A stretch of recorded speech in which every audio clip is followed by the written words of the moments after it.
বাবা আমি স্কুলে যাচ্ছি। স্কুলে যাচ্ছিস? এই না 2 টাকা নে। বাবা মিষ্টি এই নাও তোমার জন্য 200 টাকা। 200 টাকা? থ্যাংক ইউ বাবা।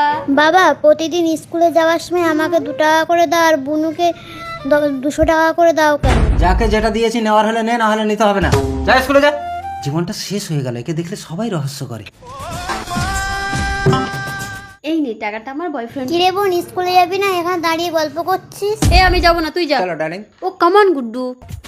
গুড্ডু তুমি টাকা চিন্তা করছো কেন? আমি তো আছি। এই বাবা আসছে, তুমি বান্ধবীর সাথে কথা বলো। মিষ্টি টিউশনে গেছিলি? হ্যাঁ বাবা। ঠিক আছে বাড়ি যেতে হলে আমি আসছি। হ্যাঁ ঠিক আছে বাবা পেছন থেকে ডাকছিস কেন? বাড়ি যা। যা বাড়ি যা। মিষ্টি তোমার বাবা রাস্তায় অ্যাক্সিডেন্ট করে পড়ে আছে। আরে ব্যাং বাবা তো অ্যাক্সিডেন্ট করেছে, এখন গেলে চাই অনেক টাকা লাগবে, আমি যাব না।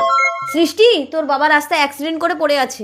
আপনি কাকে ভালোবাসেন, সুন্দরী মেয়েটাকে না কলিজার বাবাকে? যারা যারা কলিজার বাবাকে ভালোবাসেন তারা এক্ষুনি চ্যানেলটা সাবস্ক্রাইব করে একটা শেয়ার করে দিবে আর কমেন্টে লিখে যাবে আই লাভ বাবা। আর যারা বাবাকে ছাড়া সুন্দরী মেয়েটাকে ভালোবাসে তাদের এগুলো কিছুই করতে হবে না।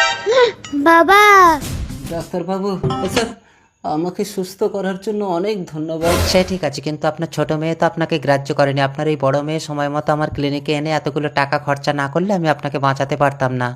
সৃষ্টি মা তুই এত টাকা কোথায় পেলি? তুমি স্কুলে যাওয়ার সময় আমাকে প্রতিদিন 2 টাকা করে দিতে না? আমি এই বয়ানে জমিয়ে জমিয়ে রাখতাম। বাবা তুমি ভালো হয়েছো, আমাকে 100-2 টাকা দাও তো। সৃষ্টি বন্ধুরা, যাকে আমরা অবহেলা করি সেই থাকে বিপদের দিনে।